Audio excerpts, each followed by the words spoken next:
Okay, we will call the county board meeting for September 13th, 22 to order at this time. Could ask to stand for the Pledge of Allegiance and a moment of silence.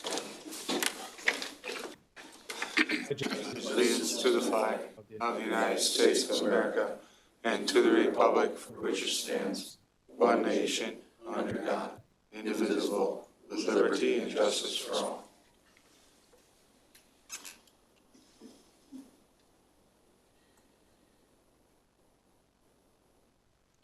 Thank you.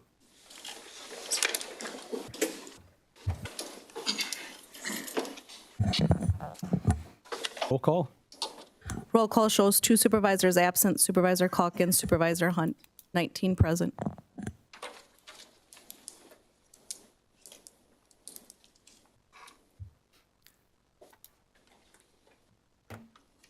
Okay.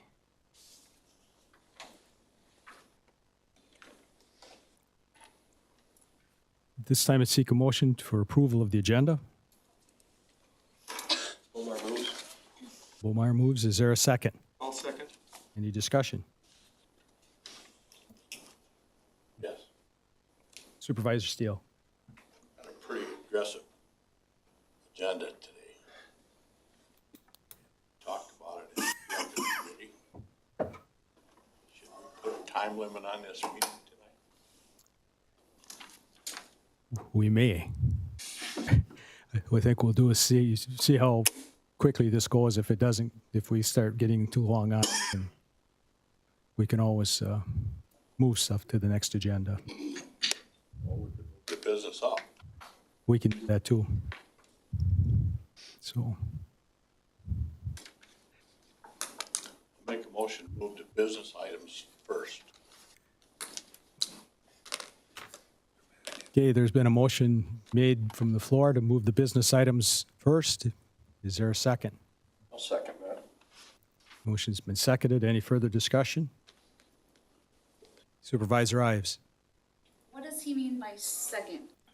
Because would that be in front of the members of the public wishing to be heard, or does that mean like 6 in front of the consent agenda? What does number 2 mean? Number 2 or number 3? Or where are you at here? It would be moved ahead of the reports. Have the reports after that. Thank you. Sorry, I should have explained. Do we have to do a friendly amendment? Or reports? We might Yeah. We're going to renew the motion with the placement where you want it. Make a motion to move the business items up to where the reports are to number 7 and move the reports down to number 8. The business items are. Okay. And the second on that? Okay. Motion been made and seconded. Any further discussion? So we'll be voting on the amendment first. Are we ready? Green to approve, red to disapprove.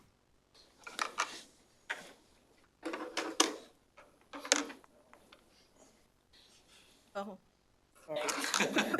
Secret balance.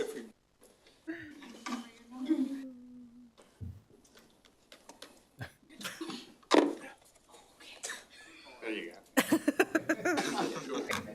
It was secret vote. What if you're old? 'Cause I'm 12, so. Peel that. Okay, open. 19, wait, nope. 18 yes, 1 no. Okay, amendment passes. Now back to the original motion to approve the agenda. Are we ready? I'll make a motion to approve the agenda as amended. There's already a motion, a second on the floor. Already a motion and second on the floor to approve it. So we amended it. We're good. Now we go back to the original. Okay, are we ready for the vote? Okay, those to approve, press green. Disapprove, press red.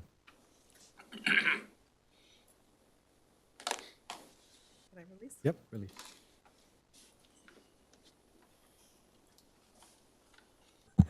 Motion passes 19 yes. Okay. Any members of the public wishing to be heard? The motion was approved. Seeing none, we go to the consent agenda. Do I hear a motion to approve the consent agenda? I'll make a motion to approve the consent agenda. Okay, you want the second or? Yeah, I'll second. Okay, Supervisor McGill, motion, Supervisor Flater, second. Any discussion? Hearing none, we will then call the vote. Those wishing to approve, press green. Disapprove, press red.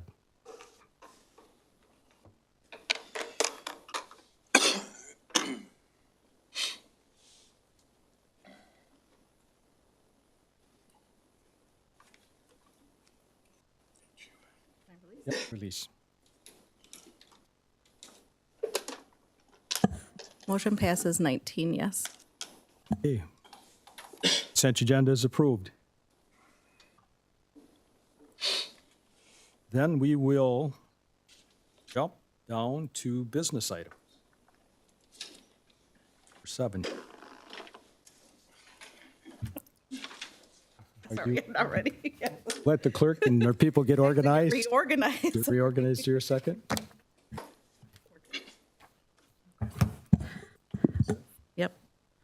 Resolution number 45-22, resolution awarding the sale of 3 million general obligation promissory notes. May I read by title only, as the now therefore is like 5 pages long? Sure. Read by title only. Okay, do I hear a motion to approve? I'll make a motion to approve. Supervisor McGill, is there a second? Second. And Supervisor Bergeron. Okay, discussion. So this is the last step to approve the $3 million bonds. I have Brad V here from Baird that will come up and give the information.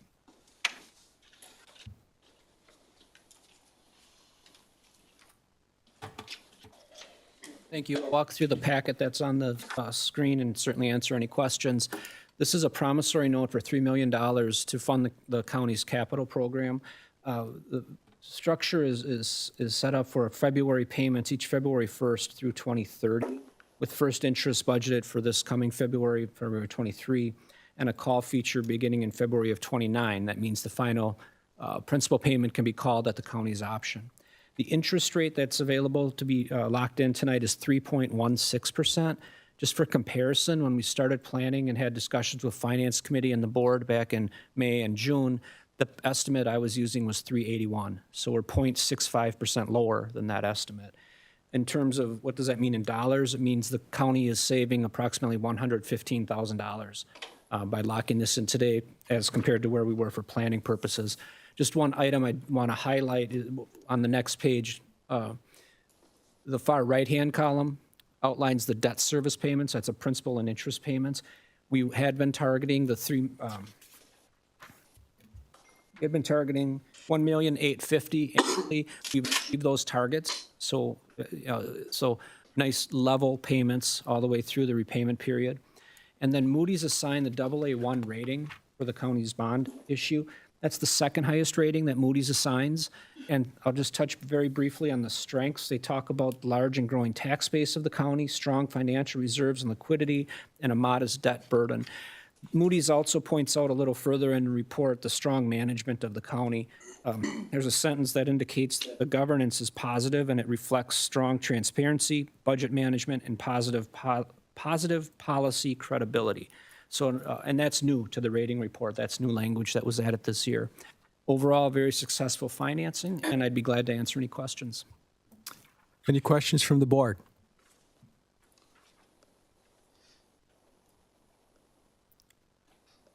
Okay, hearing none. Thank you. Ready? Okay, we will then vote on the resolution. Those wishing to approve, pass green. Disapprove, red.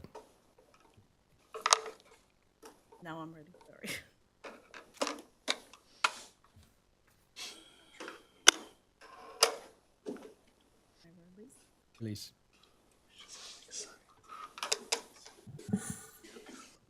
Nineteen yes, 0 no. Okay. Resolution passes. Okay, 4622. Resolution 46-22, resolution to proclaim September 2022 as Recovery Month in Chippewa County. Now therefore be it resolved that the Chippewa County Board of Supervisors does hereby proclaim the month of September 2022 as Recovery Month in Chippewa County and encourages all of our county residents to support those in recovery from mental health and/or substance abuse issues forwarded to the county board by the Health and Human Services Board. Do I hear a motion to approve? I make a motion to approve. Okay. And supervised by Steele, seconds. I got Tim Easter here to explain the resolution.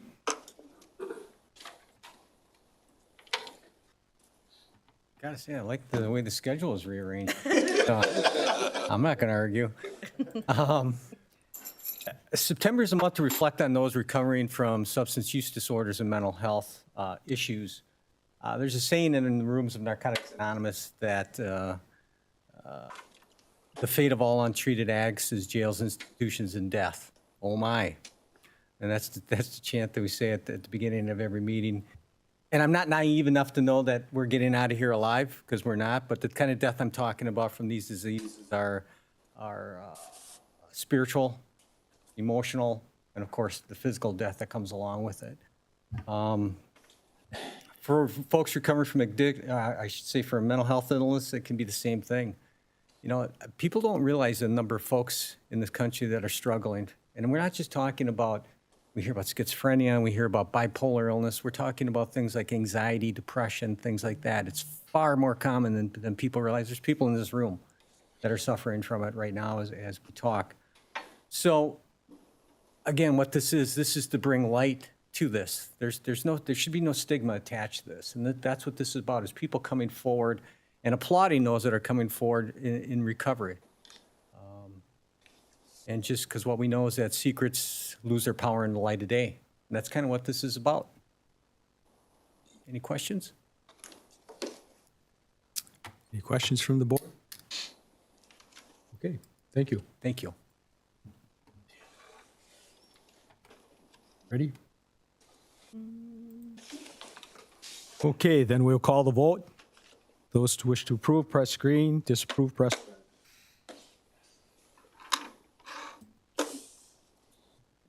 Yeah, please. 19 yes, 0 no. Okay, resolution passes. Resolution 4722. Resolution 47-22, resolution to authorize the sale of 1.04 acres of Type B tax-deeded land in the town of Lake Holcomb that was acquired through the enforcement of delinquent real estate taxes. Now therefore be it resolved that the Type B tax-deeded land described above in an attachment B is hereby authorized for public sale pursuant to Section 2-353 of the Chippewa County Court of Ordinances and Wisconsin Statute 75.69. And be it further resolved that the Planning and Zoning Committee shall review all bids and take action by a simple majority vote to reject all bids or select the bid that is considered to be most advantageous to the county. And be it further resolved that the Corporation Counsel Office is authorized to prepare any and all documents necessary to complete the sales of the parcels. And be it further resolved that the county administrator and county clerk are authorized to execute all necessary documents on behalf of Chippewa County. And be it further resolved that sale proceeds be used to pay the county's expenses related to the sale transaction, with the remainder being allocated pursuant to Chippewa County Policy 308, recommended for approval by the Planning and Zoning Committee.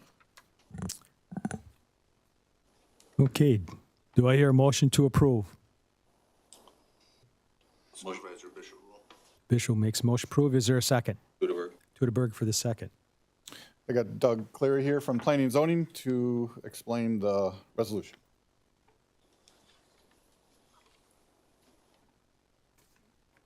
Good evening. As the information in front of you indicated, this was a Type B piece of property. Type B tax deeds are ones that the county took decades ago. And in this particular situation, there is a driveway that was placed over a portion of this particular piece of land. And over the years, we figured out that it was over a piece of land, okay? The proposal to the committee was to sell a portion of this property, but because it's tax deed, we are stuck and bound by the tax deed regulations in Chapter 75 of how to dispose of this piece of property. So the committee reviewed it and looked at it and decided to carve this into two pieces of land.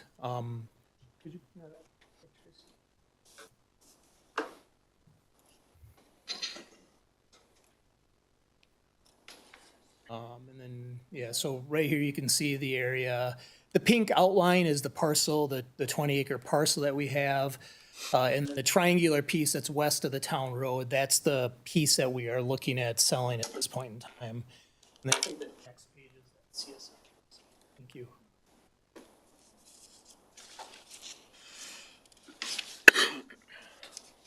And so in order to dispose of this or to get it out there, we've decided to, we created one lot that's actually a buildable lot, that's lot 1, and then an outlot, which is where that driveway would be, where it is actually placed right now, with the hopes that we could be able to sell it to those adjacent property owners. But once again, we have to follow state regulations on how to get rid of this, which means we have to go out for appraised values, which we did. They came back at about $34,000 for the big one and about $6,000 for the outlot. So we will put it out there if approved by the county board. We will put these out there for bids and see what we get back for those two pieces, with the hopes that that adjacent property owner with that driveway would step in and buy it. Now, the way that the tax deed would work is we have to offer it for sale at that appraised value. If we do not get any type of bids in on that particular piece of property, then it would be up to the committee to set that next level for that price, which could be below that appraised value. If an individual does, if we do happen to get a couple of bids in it when we reduce it down, and the committee decides to choose the lower bid, they do have to acknowledge the lower bid and the reasons why they took it. So, or why they took that lower bid. So we're caught in this process that started about a year ago, and we're finally getting around to getting this taken care of. And once again, the only reason why we're looking at selling it is because that driveway, and just a side step back, we originally looked at maybe just selling the entire triangular piece, but because there's a buildable site on there, it pushed the value up on it. So that's the reason why we looked at the two, one lot that's buildable and the one outlot for where the driveway's at. So that is all that I really have. Any questions from the board? Supervisor Steele. Why do we sell the lot 1 to begin with? Why don't we just sell where the encroachment was? At the point in time when this started, they looked at the piece of land that was on the west side of the road, and at that point it was Dan Masterpole, and had agreed that we would just look at selling that west side of it. So that's how we proceeded with this process. Mr. Romeyer. Recently, the state of Wisconsin passed a law how forfeited property is, the sale proceeds are allocated. And as I understand that law, now this is an older piece of property. I don't know if there's a clawback from the older property, but the proceeds have to be distributed after expenses to the former owner of that property. I ask Commissioner, County Court Commissioner, not Court Commissioner, Corporate Counsel Pauls, if what the status of that is. Is this affected by that law? The law has been passed, so yeah, anything going forward would have to distribute the proceeds to the former owner.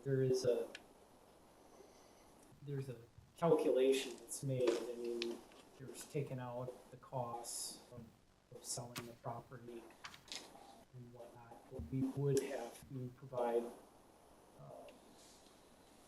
those sales proceeds to the owner. I don't see that allocated in the, it says just 40, what's it say, 40, 40, and 20%, but I don't see anything alluding. I printed the thing out before I came down here.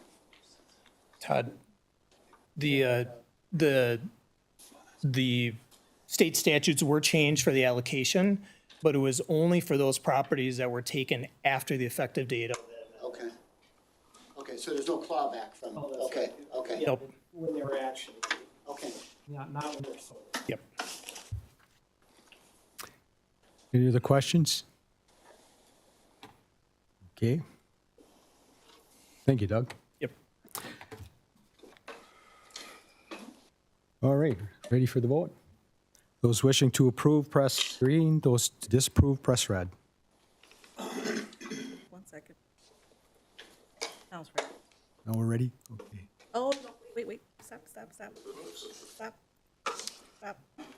What do we Wrong one. Wait, stop. put back up? Here. Oh, it's ready. Okay. Some technical difficulties. Need to push. Are we? Yep, you're good. Okay, same thing. Green to approve, red to disapprove.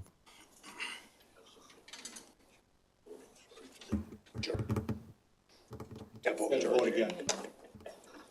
Early, vote often. Hey,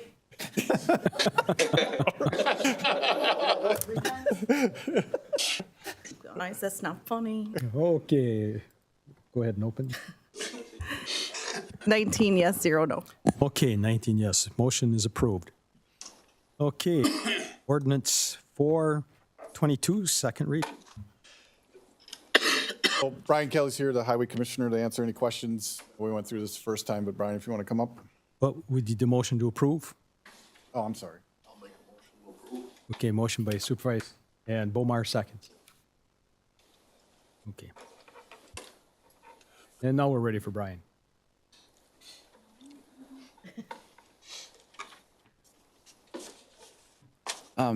So we looked at all the permits that we issued in 2021 and the amount of time that went into those and brought that back to the committee and showed them what the actual costs were. And so these are the fees that we came up with based on the actual costs of the county in 2021. We were way under recovered on residential and driveway, residential and agricultural, commercial driveways, and also subdivisions. We don't charge for working right away. We have about $7,600 that goes into working right away permits. The reason we don't charge is because we figure people will stop telling us when they're going to work in the right away, and we need to know. So utility permits were doing well. Then the other one that wasn't doing well was ATV permits. We looked at that being closer to $400, so we raised it to $300. Yep, from 100 to 300. We felt that was, we didn't want to jump any larger than that in 1 year. The one other thing I guess that's really different is we would be charging a $100 deposit on all the access driveways. The problem we have with driveway permits is people don't tell us when they're done, so we can do our final inspection. And so this would require them to tell us, and if they didn't settle their permit up in less than 6 months, the county maintains the $100 for the deposit. Any questions from the board?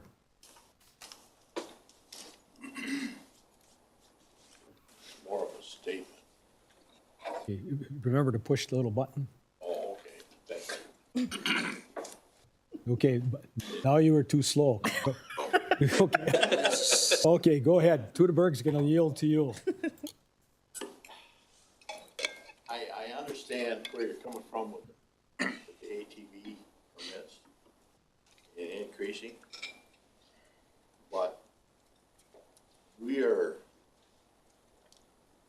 not looked at very good as a county as trying to work with those people. And that process has only been in place, what, how long? 3 or 4 years, yeah. 3 or kicking it from 100 to 300. And that's going to ripple through the county like you would believe. And that was based on one permit that year, so years like this, when we have, I think, 8 to look at, we're probably a little more efficient than $400. 300 definitely covers it. But years when we only have 1 or 2, it's not as efficient to look at just 2. Supervisor, Just clarification, what's the permit for ATV? We have a ATV route review process where we go and look at all the safety factors and visibility and sight distance. And then we have a scoring sheet. And if there's deductions over 100, that automatically, that makes me and usually the sheriff's department recommend not approving it. Comes to the highway committee, and then they get to determine if it gets forwarded or not. Thank you.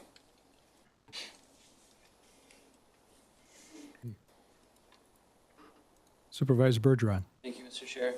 Are you aware, are other counties looking at making jumps increases to their permits like this, or are we unique in this move this year? It was actually pretty timely because there was a Wisconsin County Highway Association survey of all the counties. And so we got to see what a lot of other counties were charging. And there's so many different ways of permitting, but there's definitely people that charge more. And there's definitely people that charge less. I just I pulled up Eau Claire and Dunn, and that this puts us, I'm speaking specific to the residential one. That's the one that we're quite a bit higher than Eau Claire or Dunn. It's just odd for Chippewa to be the most expensive of any. Yep. Our neighboring counties are at that, but I didn't know if other counties were looking at this and it's just something that's happening across or where we're at with that, but thank you. Supervisor Seidlitz. I have to agree with Supervisor Steele that I think it's such a big jump hike on the UTVs because obviously with my business that I'm in, I hear a lot of complaints on how hard it is to get UTV routes and ATV routes going in Chippewa County compared to other counties. And I think that jumping it from 100 to 300 is going to be tough on them to even look at getting new routes to places because they do a lot of fundraising to try to get money to present, the permits to you guys. And I think that's a big hike from 100 to 300. Okay. Anyone else?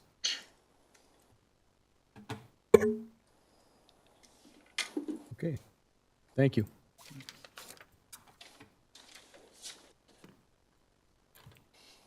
Are we ready? Okay, then we're back to the original ordinance and push green to approve and red to disapprove.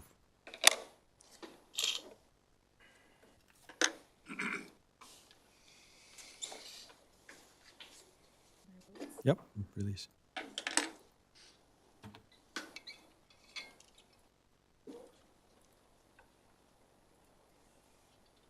I think it's not showing me the numbers real quick. 11 yes and 7 no. Okay. 8 no, sorry. Okay. Ordinance passes. Ordinance 522. It's the second reading also. Do I hear a motion to approve? Let the clerk read it. I don't read. You don't read? Okay. Look for a motion to approve.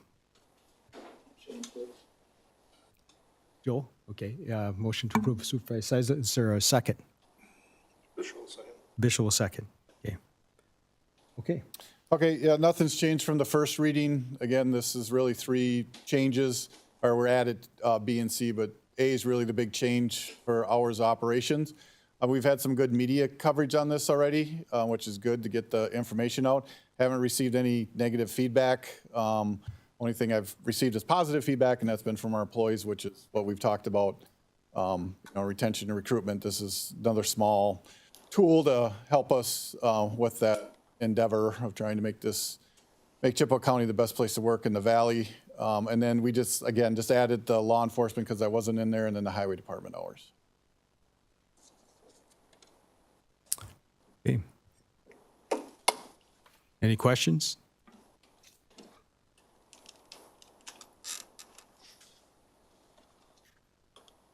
Okay. Then we'll vote. Those wishing to approve, are you ready?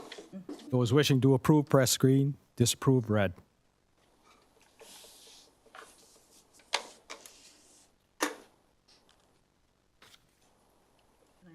Can release. 17 yes, 2 no. Okay. Motion passes. Excuse me, ordinance passes. So, ordinance 622. Trying to think. Waive it.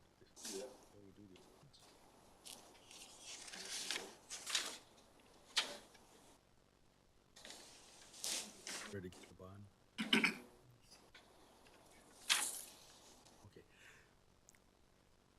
So at this time, I would be asking for a motion to waive the second reading so we could vote on this today because it's a timely situation. So at this point, I would ask for a motion to approve and to waive the second reading. Erickson will make that motion.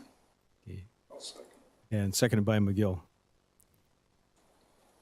Yeah, so this ordinance really does two things. One, it changes our date that we're going to meet for our annual meeting. The reason for that is the way it's set up on the calendar for this year. The date of the county board that approves the budget would be the same date that the clerk's required to send out tax appropriations, apportionment, that's the word. So this would solve that problem moving forward. We'd never have to worry about that again. Obviously, it doesn't make a whole lot of sense that both of those would happen on the same day. And then the second part of this is to pull out, currently under consent agenda, the county board chairs appointments and the county administrators appointments are in the consent agenda.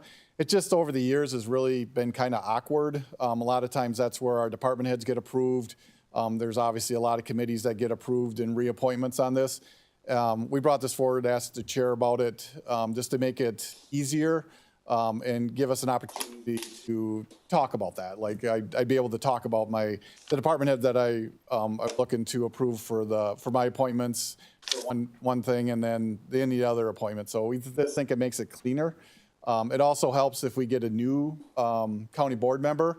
They'd sit through the meeting, then they'd get approved, which really helps us set up their things for if a new county board member comes on board too. So it's just a lot cleaner. We're recommending the change. And the reason for the waiver is because we want to set the calendar, obviously, as soon as we can, so everybody's aware of the meetings. Any questions from the board?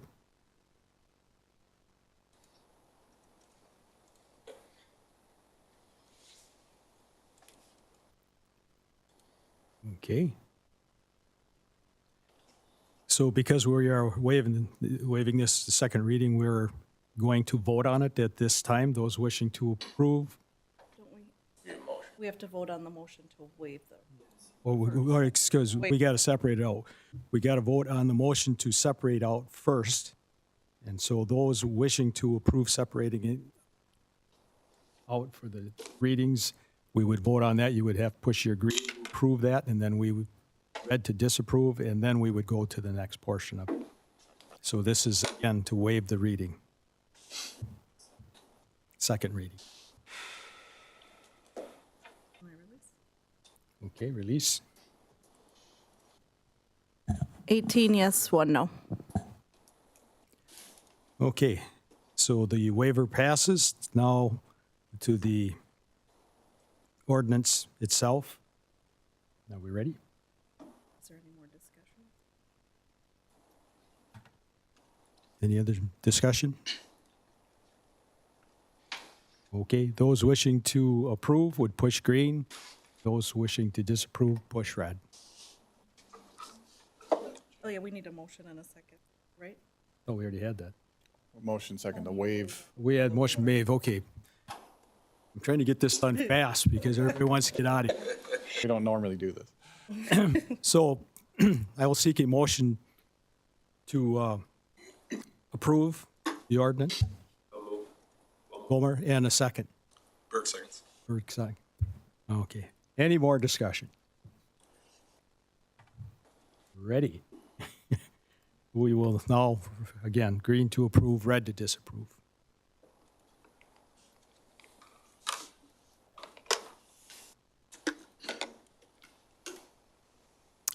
Whenever you're ready.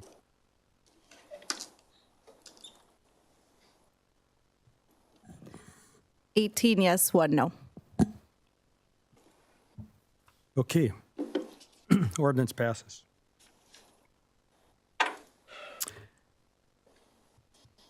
So we are going to first readings. Don't have to vote on these. Ordinance 722. So I got Doug here, it's going to go through this ordinance, next two, and then Tony will come up for the personnel policies.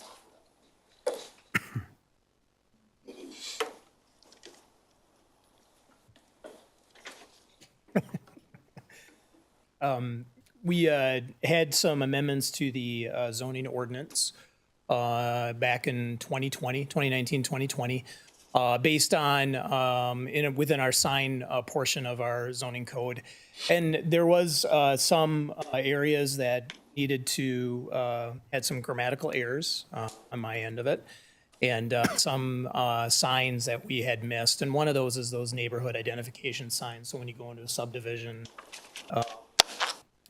Clary Acres or whatever it is, those were inadvertently left out of it. So what we did is got back into the ordinance here, and that's a majority of this particular revision, is to allow those signs within that agricultural district and or within that residential district, as well as the planned unit developments, and then in the agricultural district, because we still have subdivisions that go into the ag district. So this will allow them to put those signs back up on the sites, or not back up, but get their signs on there, have no issues on our end of it.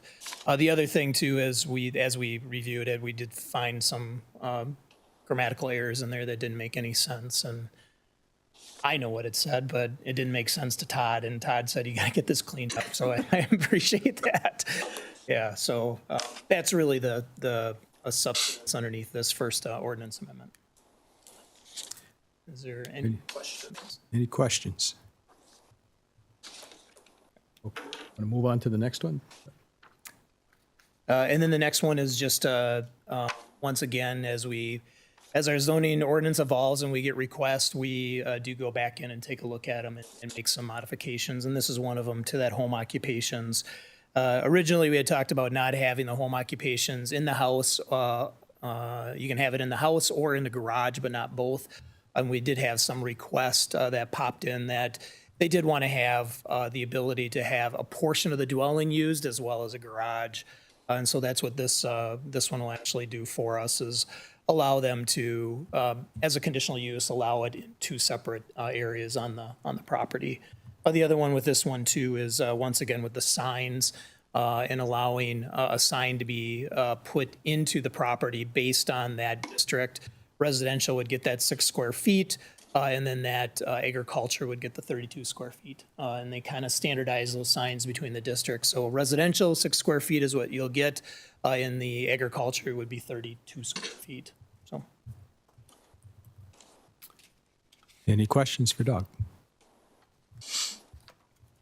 Oh, and we did take out rustic too for wedding barns, because everybody wants to not have rustic now, it's just a wedding barn, so we took rustic out. If it makes sense. Means you got to clean them up, right? Yeah, clean them up. If you do have any questions on these after the meeting, feel free to get a hold of me. Okay, thank you. Yep. Okay, move to item number 9. New longevity bonus policy, second reading.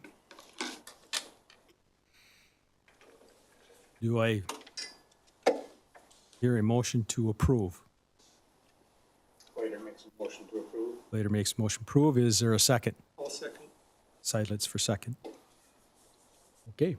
That was Hall. Sorry. What was Supervisor Chuck? Hall, I apologize. apologize. Oh, okay. Hands going up here. Supervisor Hull. Okay, Tony, you're on. Are there any questions from the last time I presented it?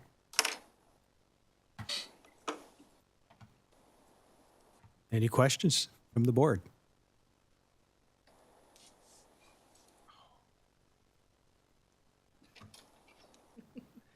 Okay.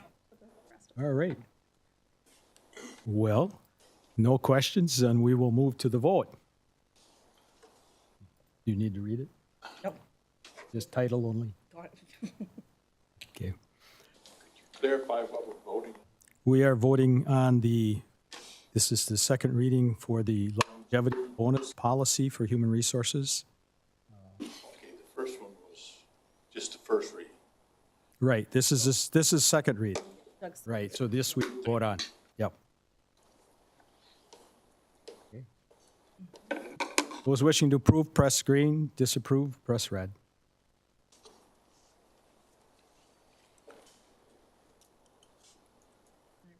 You can release. 18 yes, 1 abstain.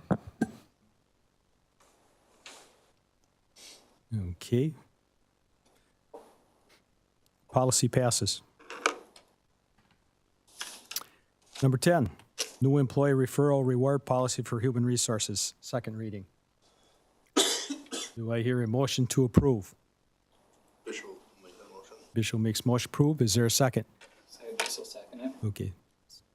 So let supervisor second. Okay. Any questions for me from last time?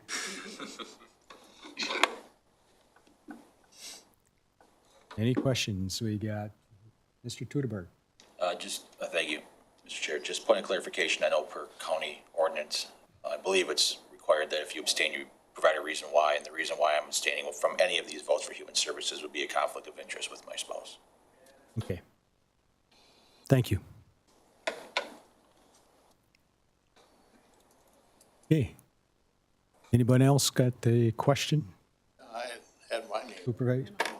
Disappeared. I didn't. Trying to short this meeting up? It disappeared from the screen, but it's back on now. I didn't do it. Go ahead. Wire, I have a hard time seeing how this is gonna benefit the county. Other than just giving people money away, or giving money away to people that's recommending the job to somebody. So, And so if somebody that's not an employee of the county says, geez, you know, you gotta apply there, that's really a good place to work, they get nothing. But the people that work at the county get money. That doesn't set too well. so two comments. The first, kind of, it's in the purpose as well as the belief is that the people who work in the county actually know that it's a great place to work and can really speak to that, and can also know typically with people that they have either relationships with who might fit with the county, maybe have the same philosophy that we have, or maybe they know specifically their skill sets. So there would be more opportunity for the people that work here to have that expertise. So that's one of the comments to your question. And then the second is really probably more something that I've seen in my whole career in HR. There was a time earlier in my career in another organization, all we were doing was trying to get employees who couldn't fill positions. And one of the strategies was to try and get in front of people who weren't looking for work. Because right now, the only people looking for work, and this is completely an overgeneralization, are probably people we might not want to hire right now because everyone can find a job. And so it's trying to get in front of people who already have a job, who are doing a great job, maybe aren't even thinking of leaving. But if they talk to their friend or a buddy, they might be looking. And that's the other reason why Facebook has been really good for us, because people on Facebook maybe aren't looking for work, but when they scroll and they see something and they know that their friend has some highway experience, they might hit a forward button, or they tag them. And so we are seeing that. So we're trying to think of things that are getting in front of people who have jobs and aren't looking, and this is one of those. So that's I guess the behind the one of the thoughts we had. Okay. Supervisor Bishop?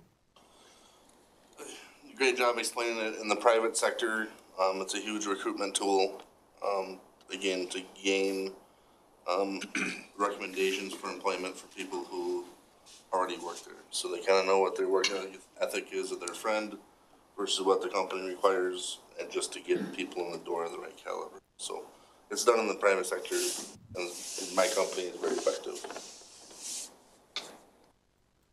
Supervisor Rollmeyer? I think he said it all. I agree with him. Okay. All right. And Supervisor Flater? Well, and how you have it structured also gives that new employee a helping hand, where, I mean, that person that referred them is going to be standing there and finding out, is there a problem? How's it going? And because they've got something, you know, they've got to get through that first 12 months. So they're going to have somebody looking over them and encouraging them too. And Supervisor Seidlitz? Can you just refresh my memory on how long does the referred person have to be with the company before the referral bonus comes? 12 months. So it's, I think it's at 2 months for the 250, and then it's 12 months to get the remaining 750. And I think it's a good idea, like you said, because a lot of people not working right now are really hard to hire, because being a business owner, we're all having the same problems with the, you know, ones that have been working for a while. So I think it's a good idea. I just wanted to know how long.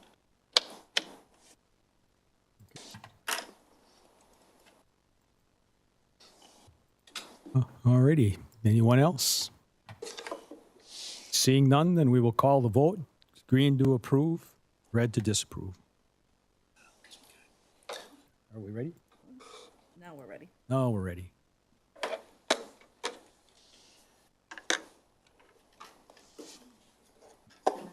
Can release. 17 yes, 1 no, 1 abstain. Okay. Motion. And the new. Okay, policy passes.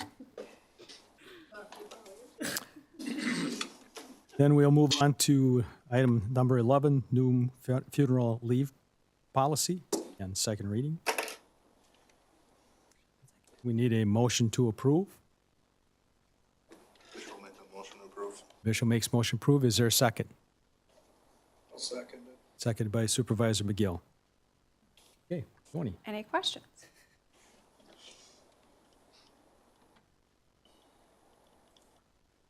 Any questions?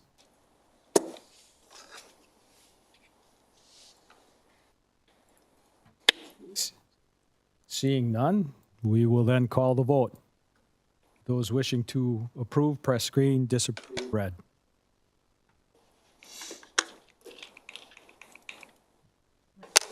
Release. 18 yes, 1 abstain. Okay, policy passes. Number 12, review revisions of the Human Resources Policies, Chapters 1 through 8. Do I hear a motion to approve? Motion to approve. Supervisor Bergeron, Second from Erickson. Supervisor Erickson, seconds. Okay. So this one had the memo that tried to summarize all of the different, the major changes and minor changes. I went through them quite a bit of detail last time, so unless you have questions, I'm not going to again. Do that presentation. Okay. Any questions? Hearing none, then we will call the vote. Again, green to approve, red to disapprove.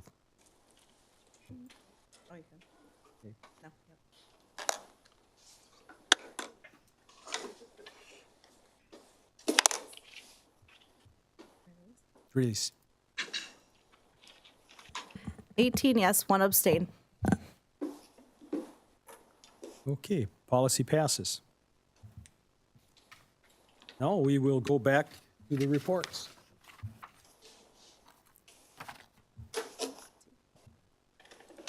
All right. Preliminary review of county administrator's budget. So this was obviously in your packet. I'll kind of hit the highlights here. So first thing I always like to point out, this is preliminary. We still don't have all the final numbers in within the budget. But if you look down on the first chart, the tax rate, you will see we do have equalized valuation. That went up $1 billion. That's a big increase. We've been averaging over the last 3 years about an 8.27% increase. So it went up quite a bit this year, which means because of levy limits that I've talked about, our tax rate will go from $3.10 to $2.72 if everything remains the same, which you can see what that reduction is, a 12.20 reduction. Our overall tax levy will go up $302,355, which is 1.46%. And then if you continue to move down, we talk about this maximum allowable levy by the state. Last year, we were 31,000 under that. With this current budget, we'd be 85,000 under. The reason to build some cushion there is we are doing wage study and market analysis next year for 2024. So we know we have to build some buffer there. We know that's going to cost us some money. So one of the things you never want to do if you're doing market analysis is not implement it. Very few, if any, counties for sure, and I'm sure the private sector is the same way, can implement the full study. It's just fiscally it's very difficult to do, but we do want to build some of that up for the upcoming budgets. Any questions on the first page? Okay, I'll hit this. I started doing this a few years ago here, but I've done it for many, many years when I do the budget. And really, if you look from left to right, it's pretty straightforward. We have the department, we have the tax levy from 2022, tax levy from 2023, and then the difference. And then what I do is I normally just go down the list, and if there's things to highlight, I'll highlight them. Otherwise, most of the changes are from our PCR, we call it, our personal cost report. But I'll hit the DHS one, the first one there for that 40,000. We put 40,000 in there for out-of-home placements. As everybody knows, that continues to be a concern and an issue. So we're looking to put more tax levy towards that. Emergency management, you'll see a decrease, and that's just from turnover. We got a new emergency management director and changes in probably health insurance too may be in there. If you see facilities and parks, as everybody knows, prices for fuel are going up, so we put 25,000 additional levy into there. If you look at the finance one, this was a good one. Supervisor Steele pointed out at the executive committee. You can see from a small department, that's due to insurance. From going from no plan to a family plan, you get a couple people doing that in a small department. It looks like a pretty big increase. And that we see that a lot. Each budget, it seems like I point that out in every year. Highway, we increased 40,000 in levy for non-highway fleet. That was implemented several years ago, and there really hasn't been the amount of levy that needed to be in there to keep up with inflation. Obviously, we know the cost of fuel is going up, went up quite a bit too. So we're looking to minimize that by putting 40,000 in levy into that. The treasurer, I point that one out. Treasurer normally doesn't fluctuate a whole lot, but there is a software. This is how software and computers costs can hit a budget. There's a software, I think it's called GCS, which I don't even really know what that does, but I just wanted to point that out that, those expenditures can really hit a department sometime. And then the general county, we did increase, so we always use sales tax to offset some tax relief, we call it. Typically, we go up what CPI is. This is the highest I've ever seen CPI, or even heard of CPI. Consumer Price Index was 7%, so that was quite a bit of an increase from normal, I'd say. If you look at the budget adjustments, we do have some money in there. We're still negotiating with the WPPA, which is the Sheriff's Department officers. So we're negotiating with them currently. And then we did put 30,000 in there in case you passed that longevity policy. So we had money available in the budget for that. And then if you look at just under insurances, we put $50,000. That's been going up quite a bit. So what I've done is I reached out to There's really only two people in the game for this that do it for countywide for municipalities. So we are going to look to put out a request to see if we can get our insurance cheaper. That's been going up about 16.5% a year. We know insurance goes up, but kind of keep everybody on the same page. We're gonna look at if we can get a better deal for that. And then the other one is I always like to point out the excluding from levy limits. So there's really three areas that you can do this as a county, but libraries is one that does not go on our levy limits. Obviously, it still goes on our tax rate, so the taxpayers are still paying for that. And then county aid bridges can really fluctuate. What that is if a township has a bridge that they need to have done, they put a request into the highway department, and then we run it through our budget essentially, and then that gets reimbursed through the tax levy. And if someone's got a bridge or a big bridge that can really affect that number, again, that's exempt from the tax levy. Any questions on any of those? Okay. And then we always have the new positions have been mid-year requests that you've already approved, and then the ones you approved for the 2023 budget.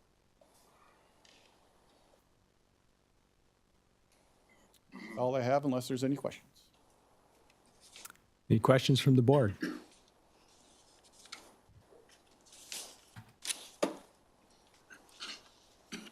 Okay, seeing none, we will then move on to the public firearms range. Yeah, I just want to give an update where we're at.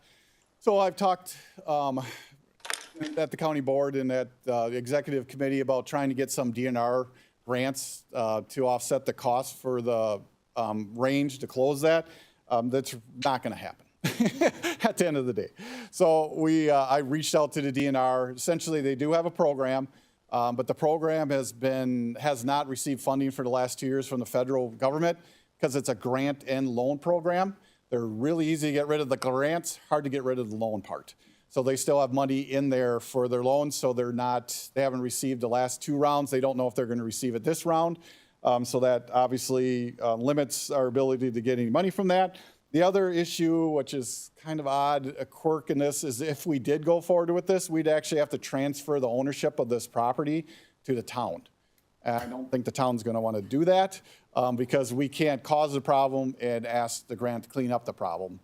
So I really don't see anything that's going to happen. I did receive the letters of release from the DNR, which was thankful for the 2 grants that we did have out there, so we're good there.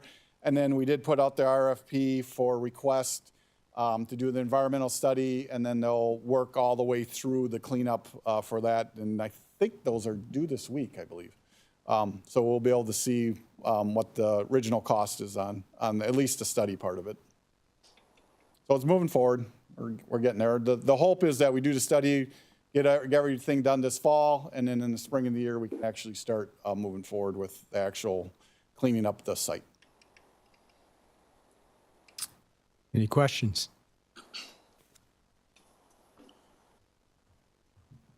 Okay.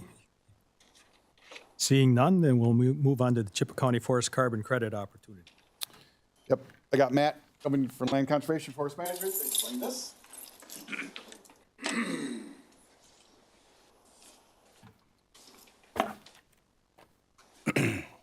So Chippewa County has been investigating for the last 2+ years the opportunity to sell carbon credits in the voluntary market. There's been a company that's been working with several counties to enter into these agreements to sell carbon credits on the market. What is the carbon cycle? The carbon cycle is carbon moving up through the atmosphere, being taken up through vegetation and the ocean. Mostly at this point, it's being released by us through fossil fuel emissions and other industrial processes and increasing in the atmosphere. This graph shows you the amount of increase in the atmosphere. You can see over the last 800,000 years, it's pretty much stayed under 300 parts per, I forget what MV is. It's a very high number. As you can see, it really took off when the Industrial Revolution hit. We were already at a peak of a cycle. and now we're way past it. What does this have to do with county forests? The United States has 766 million acres of forest land, which absorb nearly 16% of the carbon dioxide emissions per year from the United States. Forests sequester or absorb, take out of the atmosphere, and store carbon dioxide from the atmosphere, helping reduce greenhouse gas emissions into the environment. Forests absorb carbon dioxide from the atmosphere and store it in different repositories called carbon pools, which include trees, both living dead trees, root system, undergrowth, and soils. Live trees have the highest carbon density, followed by soils and the forest floor. If you think about it, a tree is just a big stick of carbon with some water moving through it. Harvested wood products and landfills also store carbon. State and federal policies can help maximize forest carbon storage, promote sustainable forest practices, benefit the environment, and support forest product industries. What are carbon offsets? Carbon markets create an economic value for activities that have a positive impact on carbon sequestration, again, taking it out of the atmosphere, and storage, keeping it from being returned into the atmosphere. Offset markets certify and sell emissions reductions that can count against an emissions generating practice, resulting in a neutral emissions impact. Think of a business that needs to pay for the power to run their computing, so they buy offsets to say that they're carbon neutral. Common forest offsets include afforestation, establishing a new forest, reforestation, improved forest management, or avoided deforestation. Those are all forestry related offset projects. There's also offset projects with any kind of industrial process that creates an emission. If you find a way to reduce your emission, you can certify that through this process. The process is run by the American Carbon Registry. It's a private, nonprofit, voluntary greenhouse gas registry, which certifies carbon credit projects. They're the third party that says, yep, these guys showed us how they're reducing all the emissions. We'll sell you these credits on the market so that you can claim you're carbon neutral by helping this business pay for the practices that are reducing carbon emissions. Improved forest management projects. IFM projects on working forest lands like county forests reward current and ongoing maintenance of carbon stocks above a baseline scenario. We come out, take a snapshot, say you've been storing this much carbon. The baseline is a legally permissible harvest scenario that would maximize net present value. That's how foresters think of the value of the wood growing out there of harvests on the project area. While the baseline serves as the reference point against which carbon projects activities are compared, forests participating in IFM projects can continue to manage and harvest timber on those lands. Properties on which commercial harvesting occurs are required to maintain sustainable forest management certification by 3 different possible organizations. As you can see, Chippewa County is certified by the Forest Stewardship Council, or FSC. Most of the counties in the county forest system are dual certified. That's the green, and the brown is just SFI.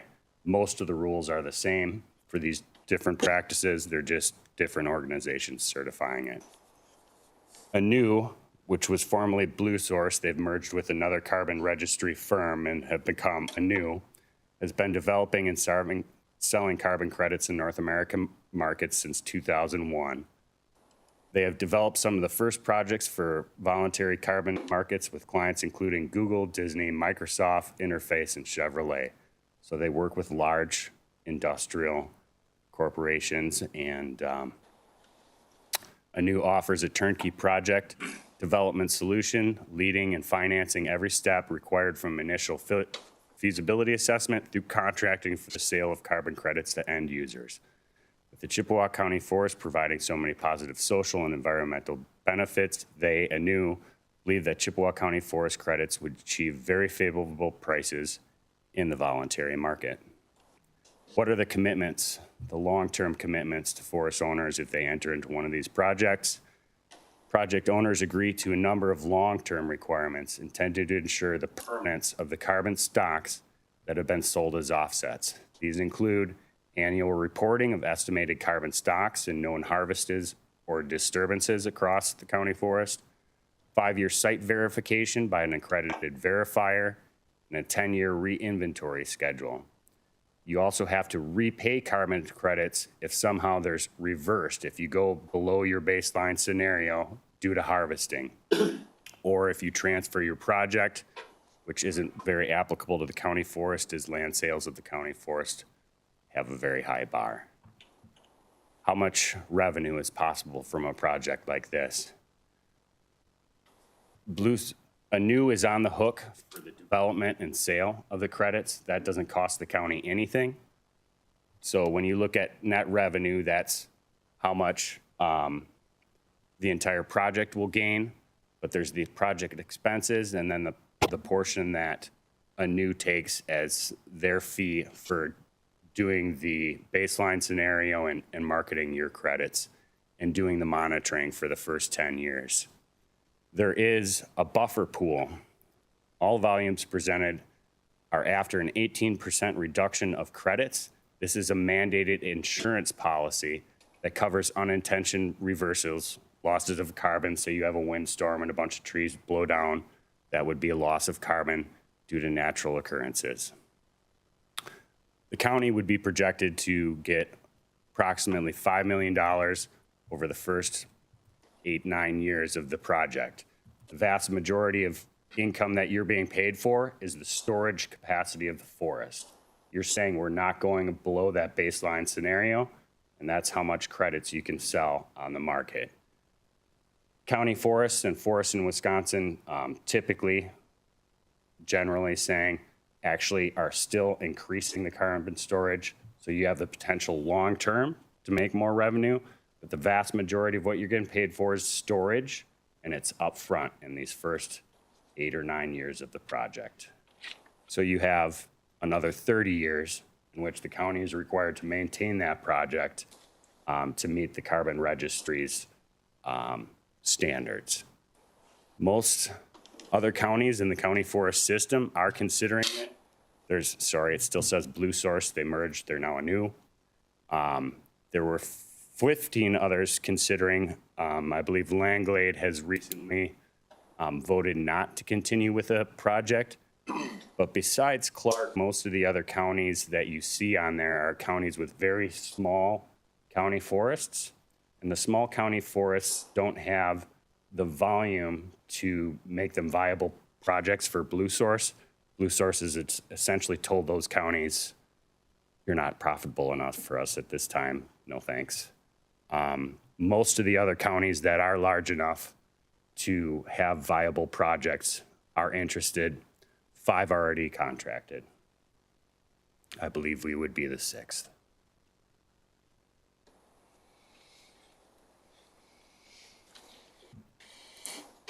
I'll open it up to any questions that anybody had. Some of the issues that I've had mentioned to me as we brought it through process are carbon buffer pool.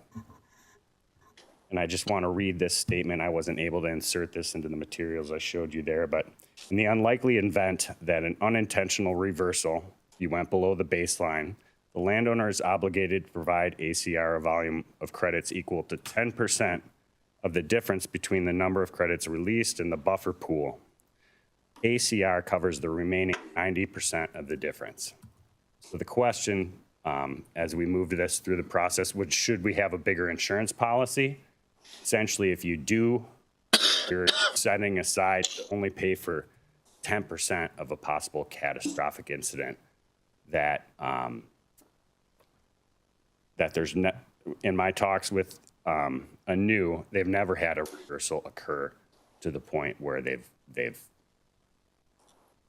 used their entire buffer pool. Are there any questions from the supervisors?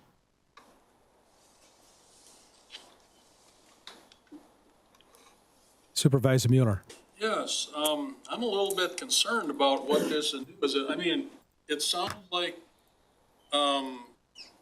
credit, it's like, what's the product? What's the, what are you getting the money for, and what do you? The product is storing the carbon. So the product that we're selling is the carbon storage that a county forest provides.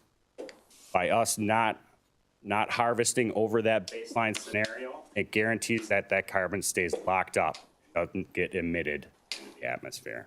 You're also getting paid for sequestration, carbon being taken out of the Body's atmosphere. made out of carbon. I mean, we're full of it. We breathe out carbon dioxide. I mean, I just don't get this. I'm not too sure just why it's so important.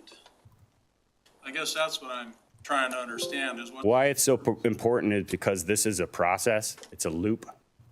And if we keep putting more and more carbon into the atmosphere, there's going to be drastic environmental consequences for the entire Earth.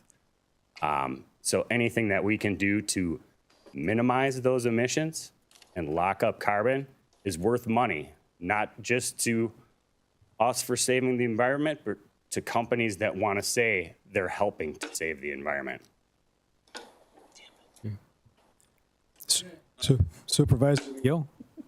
In your revenue estimates there, how many acres of county forest would be in the program to achieve that number? So it would be the productive acreage. So we're approximately 34,000 acres.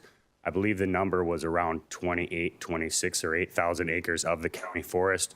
Take out the wetlands, lakes, things that aren't productive forests. You don't enter this into the program because they aren't producing the carbon benefits that a growing working forest does.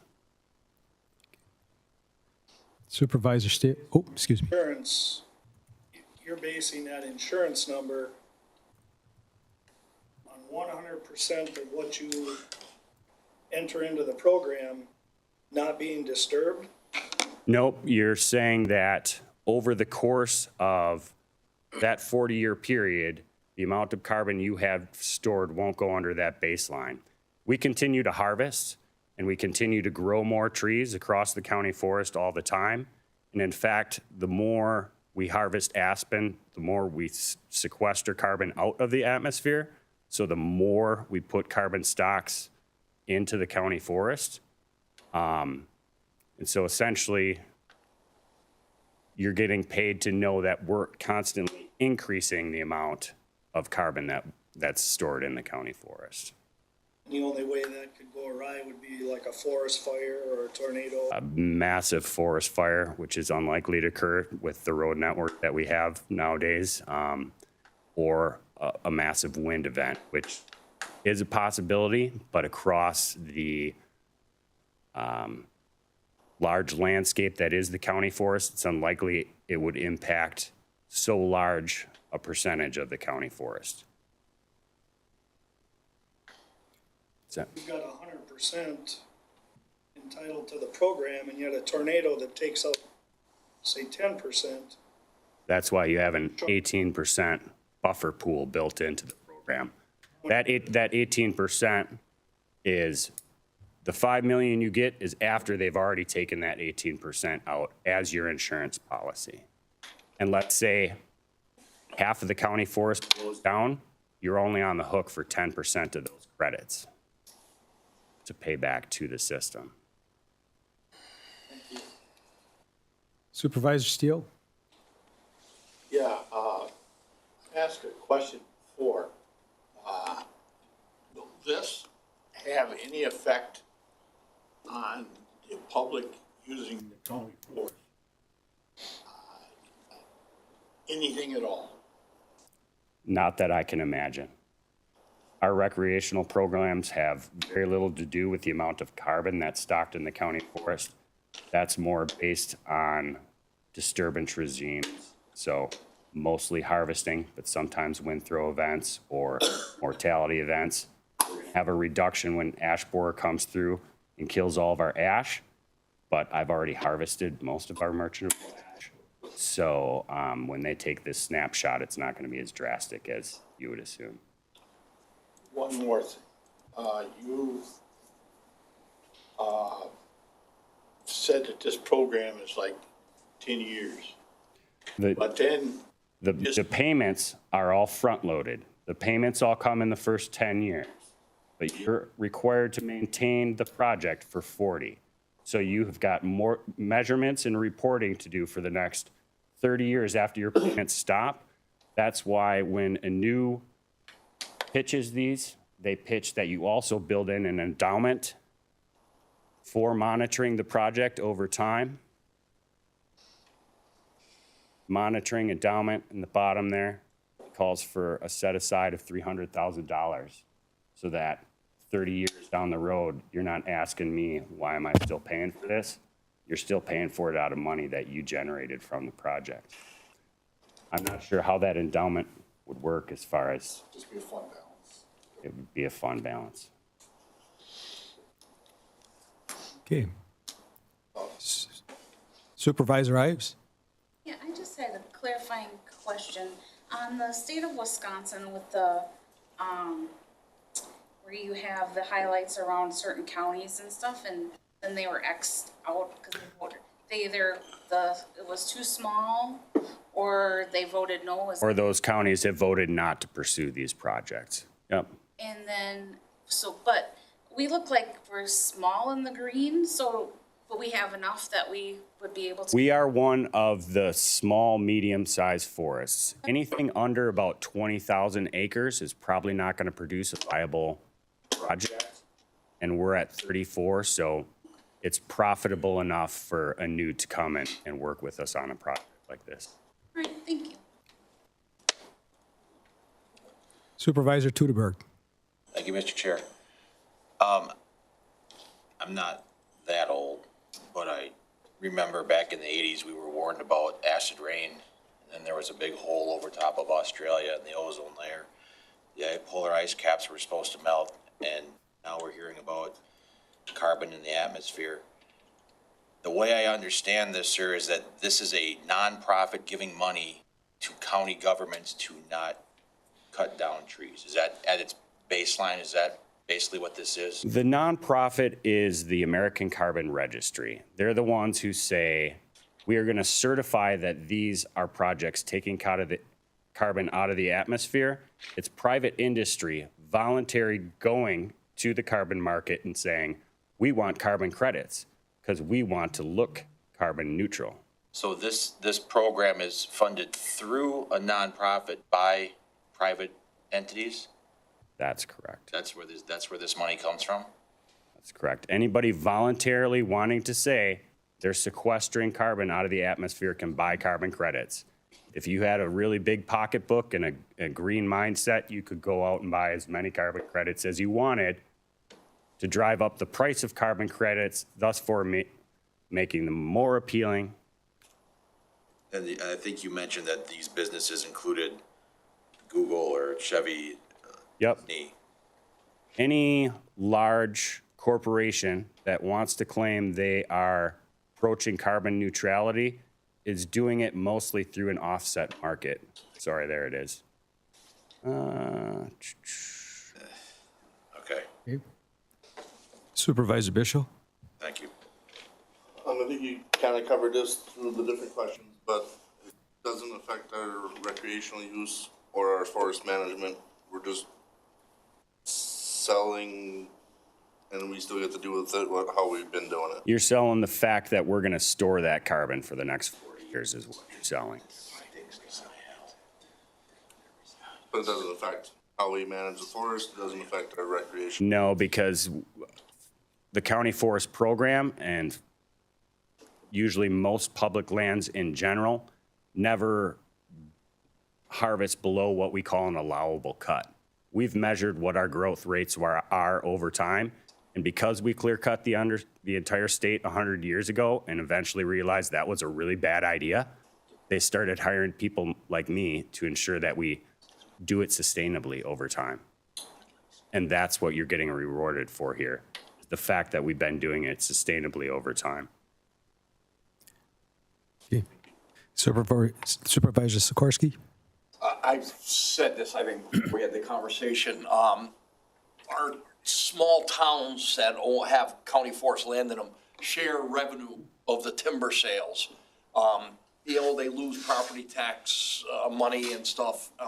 I hope we could work something in that they could see a portion of this. I mean, we rely on them for, EMT services, fire protection, and, I just think it would be a good, relationship with the towns that have, these forest acres in them. Yeah. We could, The county forest program is entitled to give 10% of the revenues that I generate through harvesting the county forest to the local townships. In 2014, that amount was raised to 12%. We recognized there was a need from the towns. County board voted at that time to increase our payments from our revenue from 10 to 12%. There is, to my mind, no reason the county can't spend this money any way that they see fit. Our intention and assumption, mostly through staff discussions with the administration, that this money would be set aside in a fund that would fund environmental purposes, either improving environmental quality through different projects like our nitrogen reduction attempts, or land acquisitions for the county forest, things like that.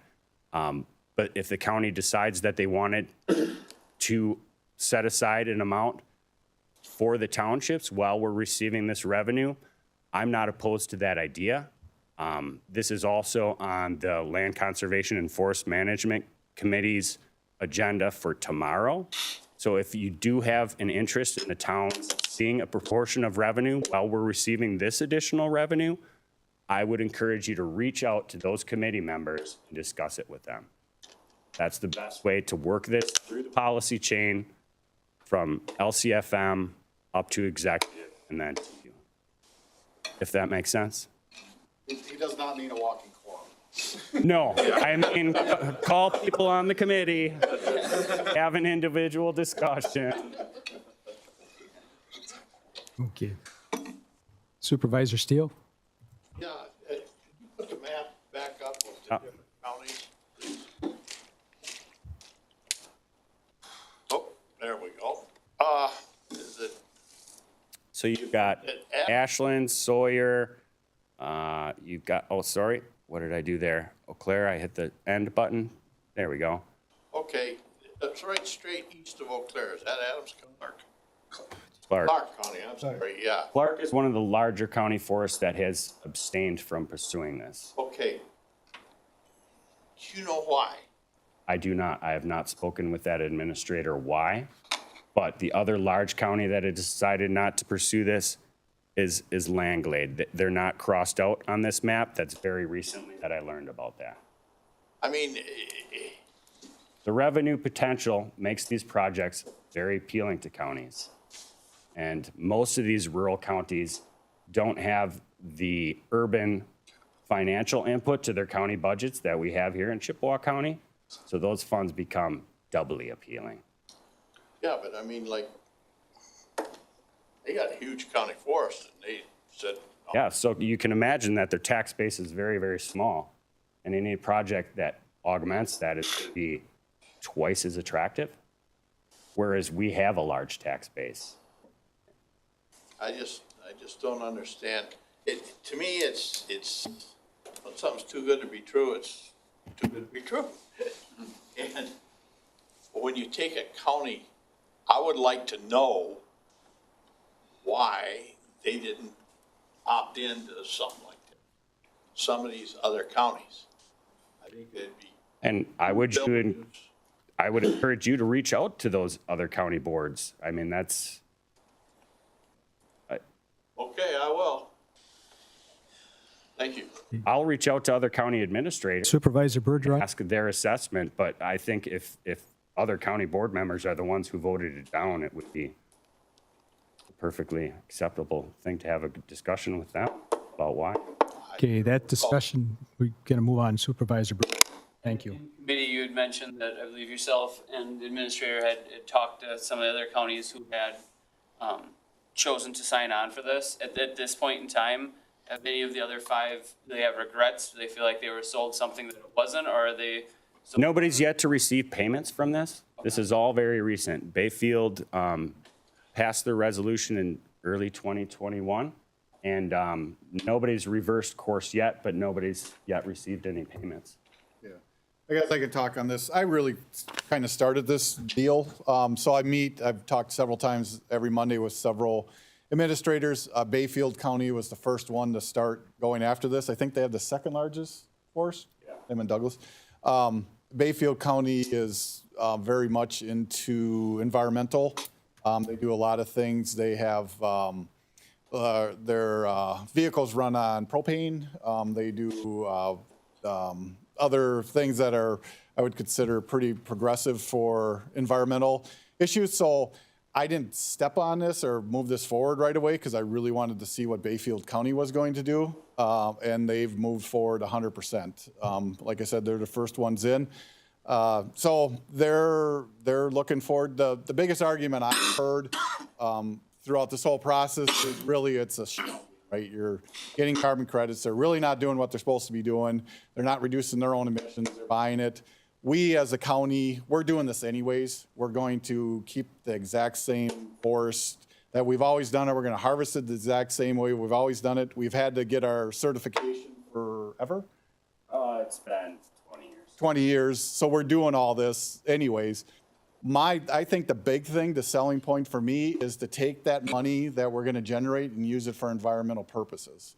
I think you can do it for, I think the nitrate issue is a big one. I think anything for forestry, if you want to buy more land, you can definitely look at that. But keeping up your recreational ability in the forest, I think that's really, that to me is the selling point, is that we use these funds for the purpose that really, ideally, if everything worked the way it was supposed to, they should be used. So I think that's really a big key, is what the county board decides to use these funds for. But I would, highly recommend using them for environmental purposes. Supervisor Hull? So just in summary, so essentially a new is looking for places where there's carbon being sequestered and stuff, and they're looking for resources, and they'll pay us amount of money, then they resell that on the market, right? I mean, that's kind of the scheme that goes on. That's why Wisconsin is an ideal place for them right now. Yeah, I know. Because of our county forest program is unique to the nation. Most public lands are owned by states or federal entities, and Wisconsin's unique in that aspect.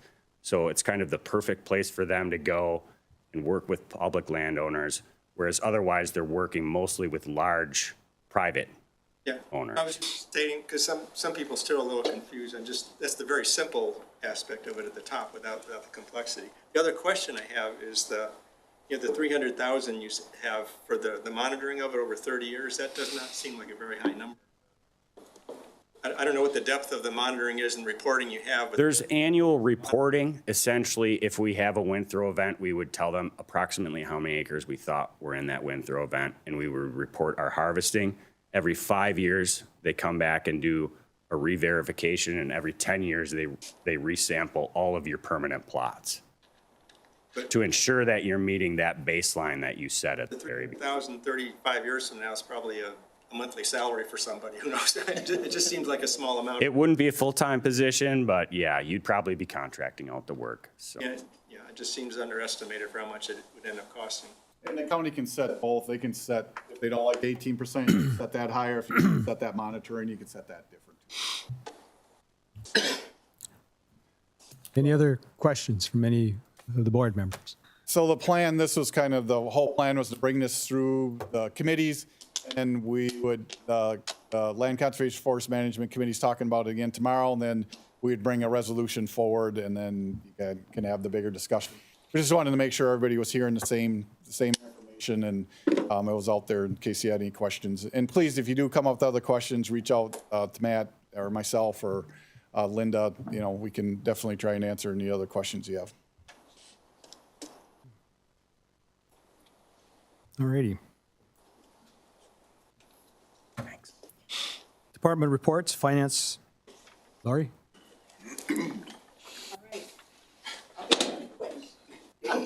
Dean asked me, said, can we get done by 7? We're not going to be done by 7. All right, here we go. Wishful thinking. I'll click. So this is that quarterly update that I give each quarter, of course. And make sure to ask any questions if you have any. I'll go through the definitions. I know the first time I did, so I'll just make sure if you have any questions, just let me know. More than welcome to reach out to me. All right, so here we start with 2022. So just, this is January through June, which means that that's 6 months. So we would want to look for anything that have expenses that are greater than 50%, or if you have revenues below 50%. That's just kind of my guide. So here we're going to first look at the general fund, and we'll first talk about any odd variations. So you can see in that revenue column where it says percent collected, when I was talking about the 50%, you'll see some of them are pretty high at 100%, and that is really due to the fact that we give the property tax levy up front in January. So I know I didn't really talk about this last time, but I just want you to understand that that's really what it is. And those other ones, that other departments that are less than 100%, it means they have other forms of revenue in their department. And in the expenses, I had indicated before, we're looking for anything over 50%. So the first one we'll talk about is general county. I'm really talking about that one because the revenues are really understated. It's because we haven't got the state shared revenue yet that we'll be getting here in fourth quarter. The county clerk, that one is shows 87.5% utilized for expenses. And that is because we do the library allocation at the beginning of the year. So that's a big dollar amount of $902,000 that went out. So that's why that's so high, because otherwise Jackie's budgets are pretty low. Then you have the county treasurer. I know I feel like a broken record on this one. The interest rates as of June 30th, they were still pretty low. So we are seeing really interest rates are low for us. And just to give you an understanding is that between our CDs and Schwab, those are the areas where we have our money invested, we are at about 27% actual compared if we were at 50% of what we would hope for budgeted. So just so you can understand, we're hoping that they are coming up right now. So we are seeing more. So we're hoping we're able to gain it back in this last half of the year. All right, this is just a recap of the previous slide. Here's for special revenue funds. We're just going to talk about the sales tax. The sales tax funds are up about 1.06% compared to 2021. And just remember that we always receive those revenues with a 2-month lag. So that means that this is for actually only April revenues are being depicted here for the revenues. And the expenses are shown at 100% because just like tax levy, we give that allocation of sales tax for CIP projects out at the beginning of the year.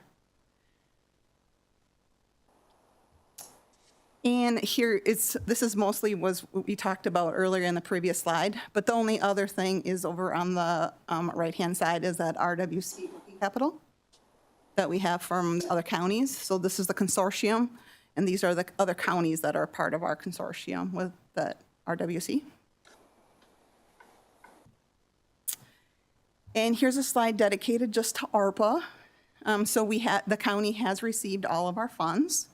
The last one, installment that we received was in June, and that we're working away. If you recall, back in July is when you guys approved the plan, the ARPA plan. Okay.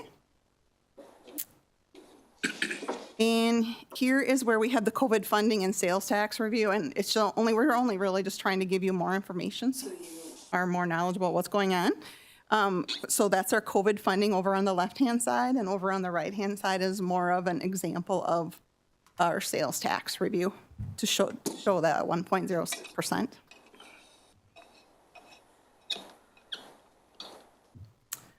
All right, here is the debt service slide.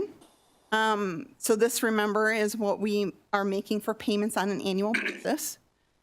And I just wanted to just to highlight, do you guys remember where it's highlighted in yellow about 2022, where we have that outstanding of that $7,040,000? And now with those notes that we just did, now we're at $10,040,000 at the December 31st of 2022. I just want you guys to understand that. But as of June, we were only at that yet. Okay? Any questions? I don't want to confuse anybody. All right, here is the capital projects fund. This is where we put our monies for when we get bonding money, and then when we are going to wait to allocate it out to departments once they complete the project. So we expect that the 1.3 million will be transferred out to the highway department. Here, I'm guessing probably October, November, when they finally finish their projects. Okay? Internal service funds. We normally don't talk about this one, but our workers' comp insurance is seeing a loss this year. And it's just because we have a high claim. So it's causing this deficit. In other years, in the last 3 years, we have transferred on an average about $505,000. So I just want you to understand that this is what one claim can really hit us hard. So that's why we've always budgeted this way.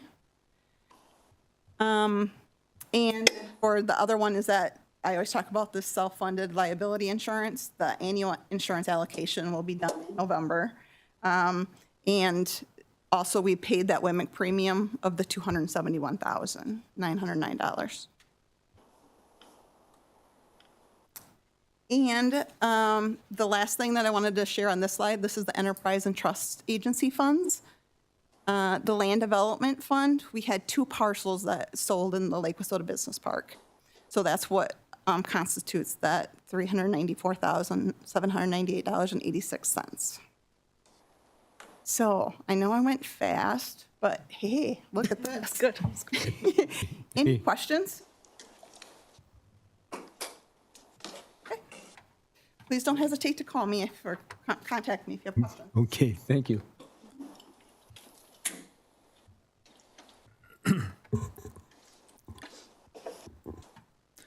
Okay, last I put on here to mention, I don't know how many people knew Henry Schockel. Henry Schockel was a county board supervisor, sat on this county board 12 years, and he just recently passed away after a courageous battle with cancer. And most recently, he sat on the redistricting committee, which formed the seats that many of you are now holding. And thought that we should recognize him. Henry had a spectacular record, 12 years without ever missing a county board meeting. He missed one committee, and that was because he was driving a busload of veterans over to the Twin Cities and they got stuck in traffic. 12 years, spectacular record. I believe, Glenn, you're probably the only supervisor left that served with Henry? Probably so, yeah. You did too, Ken? Yeah. You guys make any comments or say anything? No? Yes? I won't say too much, but Henry had a very direct way of saying things at certain times and an interesting perspective. I'll leave it at that. Okay.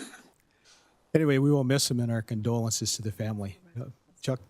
Yeah, I also, my introduction to Henry was on planning and zoning, and I had that same demeanor. I knew nothing about him, and this guy was just grizzled and all this stuff, and he had a firm position on something, and there were people in there, and they presented their case, and he looked right at him and said, "You're right," and he changed his tone by listening to people, and it was just unbelievable to see that. The couple years that I served on that was just, Okay. it was just great to see. The outside wouldn't think that that's going on, but he would listen to what somebody said, and he'd change his mind if he needed to. And that's a lot of respect. He will be dearly missed. I would hope that we all could have a spectacular record like he has. He could weld anything to anything. He was a genius in that. Personal experience. Yep. Quite an individual. Thank you. With that, I will seek if you have anything for future agenda issues, get them to me. Otherwise, I would seek a motion to adjourn. I'll make that one. Okay. Is there a second? I second it. Super. Yo. Green to move on home or to stay?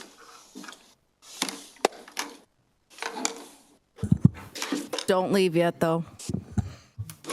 That's not how this works. That's how it works. Supervisor Mueller. Okay. So we've got Chuck and Supervisor Mueller. We need you to push your buttons.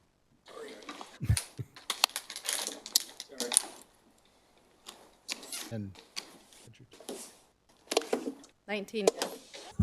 19 yes, we are adjourned.